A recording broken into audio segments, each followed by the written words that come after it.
Good morning. Thank you for joining us. Israel's Ambassador Danny Danon will deliver a statement. He will take your questions afterwards. Thank you.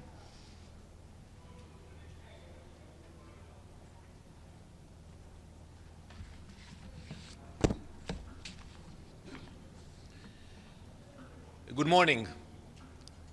Last night, the State of Israel launched a preemptive operation against Iran's nuclear and ballistic missile infrastructure. Dozens of sites across Iran were struck with precision, and many senior terrorists in the IRGC were eliminated. This was a calculated and necessary action based on clear intelligence and carried out in response to an escalating existential threat. For years, the Iranian regime has funded and directed attacks against Israel through its terrorist proxies, Hamas, Hezbollah, and the Houthis. Iran has fueled instability across the region, while openly declaring its intent to destroy, to eliminate the State of Israel. But in recent months, the Iranian threat took a dramatic turn. Iran advanced significantly toward nuclear weapons capabilities. Intelligence obtained by Israel revealed a secret program to develop all necessary parts of a bomb: uranium enrichment, triggering mechanisms, and warhead delivery systems. According to the latest IAEA reports, Iran now has enough material for multiple nuclear weapons and has moved dangerously close to operational capability.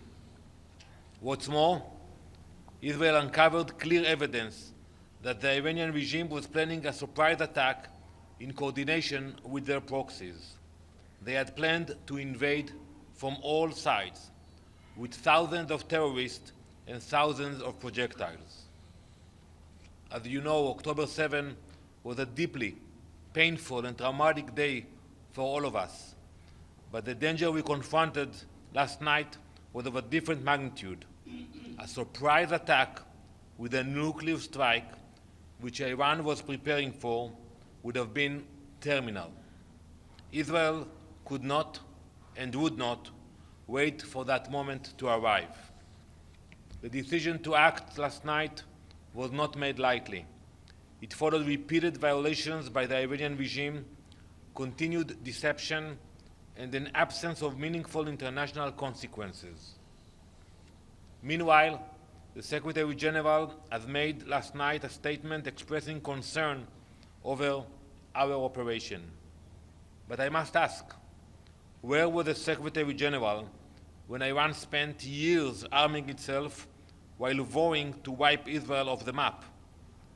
Where was his voice when Iran rained hundreds of missiles and drones on our civilians? His silence in the face of Iran's constant aggression has been deafening. We acted to protect our citizens. We acted to prevent a threat that would endanger not only Israel, but the entire world. We will not sit quietly while our people are targeted. Not again, not ever. Empty words will not stop Iran. Israel will. Thank you. Ambassador? Yes. I wonder what an off-ramp looks like here. The Trump administration is still urging the Iranians to come to the negotiating table. There was supposed to be talks in Muscat, Oman over the weekend. What does a political off-ramp look like between Israel and Iran right now? Well, we have to look at the end results, and the end result should be that Iran has no capability to threaten Israel. We believe the Ayatollahs when they threaten Israel. When they have this clock in the square in Tehran ticking with the hours until the day Israel will be eliminated, we take it very seriously. So we believe their threats, and once we got the intelligence that they're actually acquiring the means, the capabilities, we took actions. Please. Oh, yeah. Thanks, Ambassador. How long is this operation going to go for? And has the US sort of given you any indication that they'll be there to support, I guess, against any retaliation from Iran?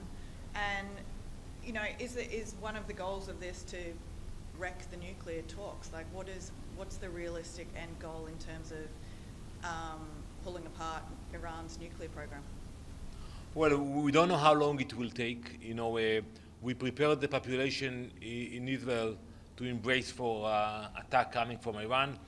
Last night they sent more than 100 drones that we intercepted them. We expect more projectiles, and we are preparing the population for very intense days ahead of us.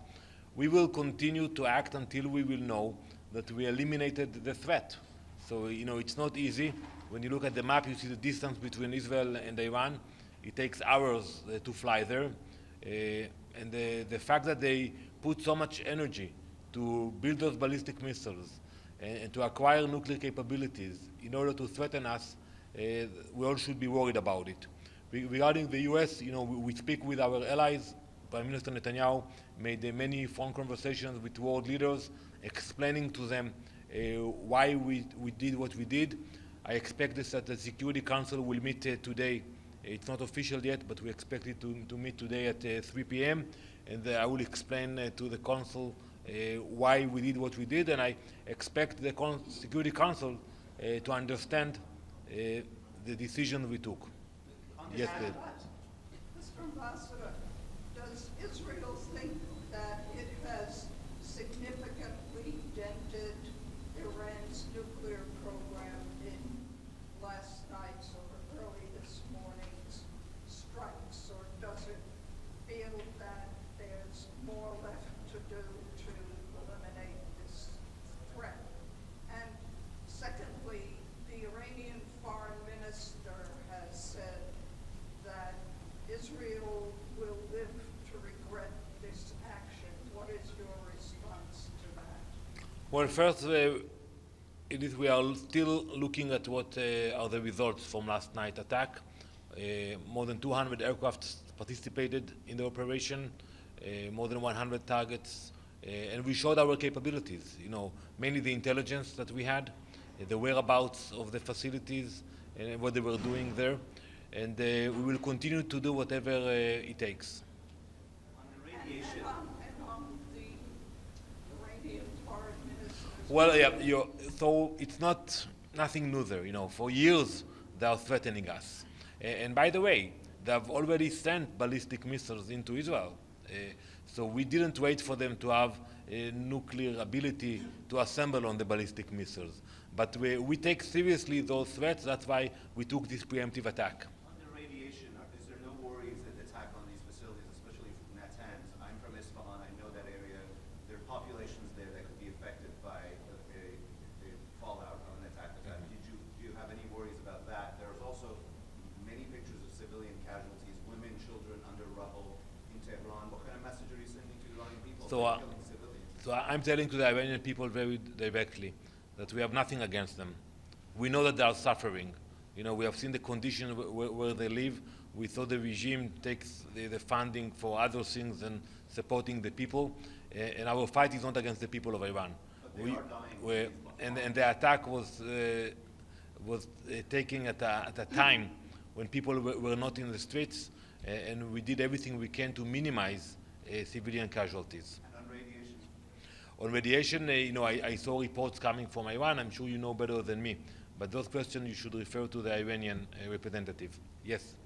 Besides diminishing Iran's nuclear capabilities, this regime change is undeclared aim also of this attack, or at least in Iran for it. So the goals of our operation are very clear. Is to make sure that Iran will not have nuclear capabilities, and to stop the ballistic missile operation. And I will elaborate on that. They producing hundreds of missiles. They wanted to get to a position where they can compete with Russia and the US regarding ballistic missiles. So we want to stop both the ballistic missile operation and the nuclear reactor. One last question, please. Just a quick question. This kind of like a vicious cycle, back and forth, back and forth. Ambassador, is Israel open to a direct talk with the Iranian counterpart, if possible? We are a peaceful nation. We had no conflict with Iran. They decided, because the radical ideas and ideology of the regime, not of the people, to attack Israel. and to spend billions against us. But we have no conflict with Iran, no dispute with the Iranian people, and one can ask themselves why they're spending so much time and funding to send those money to the proxies and to build the capabilities to threaten Israel. So Israel is willing to talk if they want. We are a peaceful nation. You know, we signed many peace treaties with many nations in the region. We hopefully will sign more treaties in the future. But when we see a radical regime that is threatening to annihilate us, we take it very seriously. Thank you very much.